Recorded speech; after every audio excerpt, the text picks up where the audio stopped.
Em nosso estudo de hoje, a lição 8 do livro Religião dos Espíritos tem como título Cadinho. Muitas vezes na Terra, na posição de cultores da delinquência, conseguimos escapar das sentinelas da punição. Faltas não previstas na legislação terrestre, como sejam certos atos de crueldade, muitos crimes da ingratidão, muros adentro de nossa vida particular, quase sempre acarretam a queda e a perturbação, a enfermidade e a morte de criaturas que a divina bondade nos põe no caminho. De outra feita, quando positivamente enodoados com o ferrete da culpa, conseguimos aligeirar nossas penas ou delas nos exonerar, subornando consciências dolosas no recinto dos tribunais. Todavia, a reta justiça nos espera, infalível, e além da morte, ainda mesmo quando tenhamos legado ao mundo vastas parcelas de cultura e benemerência, eis que as marcas de ignomínia se nos destacam no ser, então expostas à grande luz.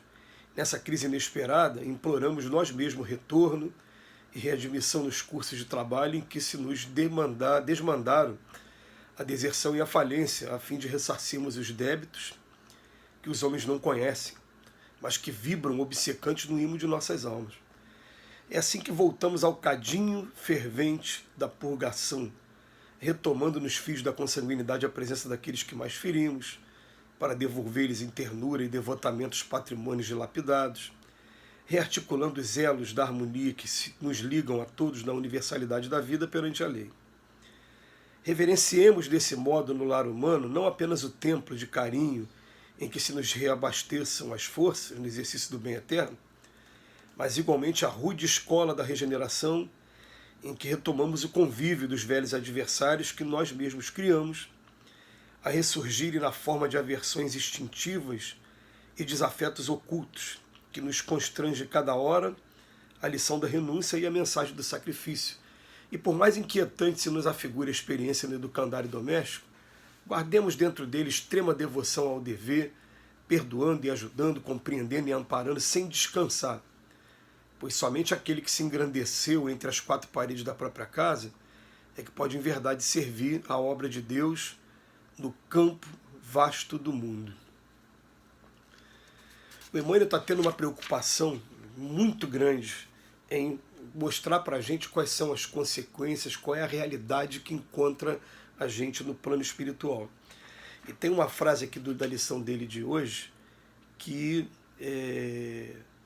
nos marca muito, muito mesmo, porque ele vem dizer para a gente que mesmo que a gente tenha conseguido, de alguma maneira, parcelas de cultura e até de benemerência aqui nesse mundo, quando a gente volta para o mundo espiritual, as marcas ainda da nossa ignorância, das nossas atitudes equivocadas, das nossas imperfeições, elas ficam expostas à grande luz.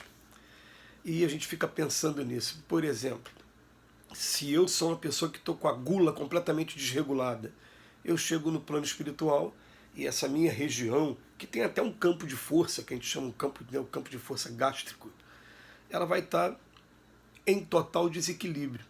Então quem chegar perto de mim vai perceber, assim como a gente chega perto das pessoas que sofreram alguma intervenção cirúrgica ou que sofreram alguma agressão, e a gente pode visualizar ali as hematomas, visualizar a deformidade que ficou no corpo, a pessoa vai te encontrar e ela vai olhar para aquela região e falar, caramba, olha a marca que está aqui.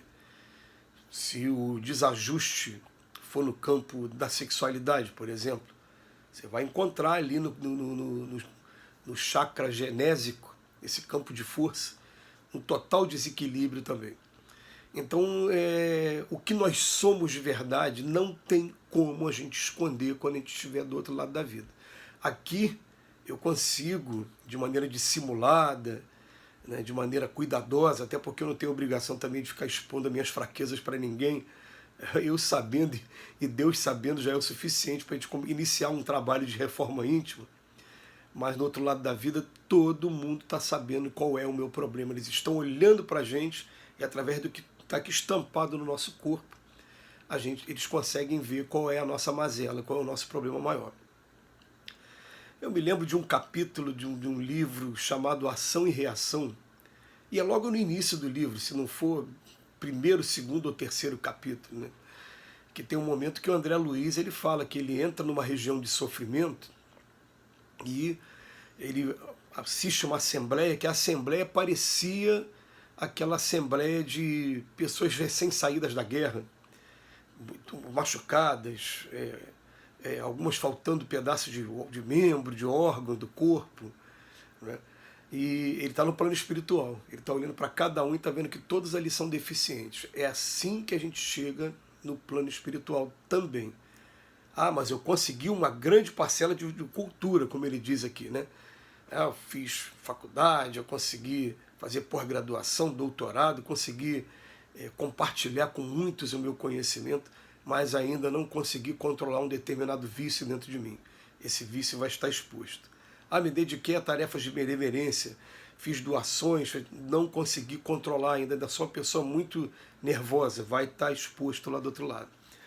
E aí o Emmanuel chama a nossa atenção dizendo que nesse momento a gente pede com todas as nossas forças que a gente tenha novas oportunidades de resolver esses problemas que estão expostos no nosso corpo espiritual.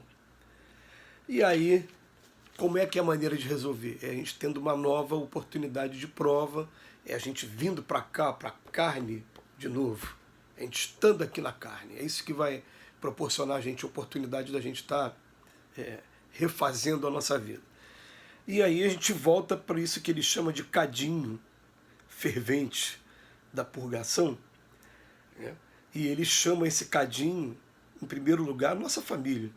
E ele, mais uma vez, ele chama para a gente, a gente volta para a nossa família, em contato com aquelas pessoas que a gente mais feriu, para devolver ternura, devotamento. Por isso que não vamos encontrar uma pessoa sequer que vai dizer que a vida em família aqui na Terra é fácil. Toda a vida em família aqui na Terra tem dificuldades, e alguma tem dificuldades que são muito grandes mesmo de relacionamento. Relacionamentos com os nossos irmãos consanguíneos, relacionamento com os nossos pais e, posteriormente, relacionamento com nossos filhos, né?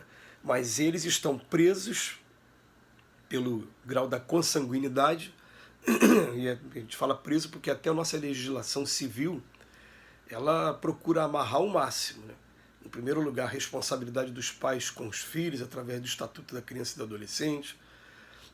A nossa responsabilidade com os pais idosos está lá no Estatuto do Idoso, determinando o que é crime, o que deixa de ser crime, ou então as legislações que tratam também das transferências através da herança. Então, a gente fica amarrado, sim, pela lei civil aqui, a consanguinidade. E ele fala para a gente vai estar tendo contato de novo com pessoas pelas quais a gente prejudicou ou nos prejudicaram também. Não vamos sair daqui achando que todo mundo está nesse quadro, não. A gente recebe no seio da nossa família também espíritos que têm muita afinidade com a gente, que já são nossos amigos de muitas e muitas experiências, né? Como que cada experiência aqui na carne se equivale a uma viagem que a gente faz. Eu fiz uma viagem junto para determinado lugar, foi tão legal, né? Voltamos para cá. A vida é imortal, nós somos espíritos imortais. Então o Emmanuel fala para a gente, reverenciemos desse modo no lar humano, não apenas o tempo de carinho, não, né? Mas ele fala assim, a rude escola de regeneração. Palavras de Emmanuel, rude escola de regeneração, em que retomamos o convívio dos velhos adversários, que nós mesmos criamos, enfim, ele vem trazer aqui para a gente. Ele fala assim, vamos guardar a extrema devoção de dever, perdoando e ajudando, compreendendo e amparando, sem descansar. Essa dificuldade que a gente está tendo agora no momento, a gente não consegue ainda auscultar em toda a sua amplitude qual é a origem disso. A gente não consegue. Mas a gente começa a pensar assim, se Deus colocou esse grupo de pessoas juntos, é porque tem uma finalidade. Afinal de contas, não ia colocar apenas para ter divergência, para ter problemas, não. É um educando o outro, um servindo de portas para a regeneração do outro. Que Jesus nos abençoe hoje e sempre.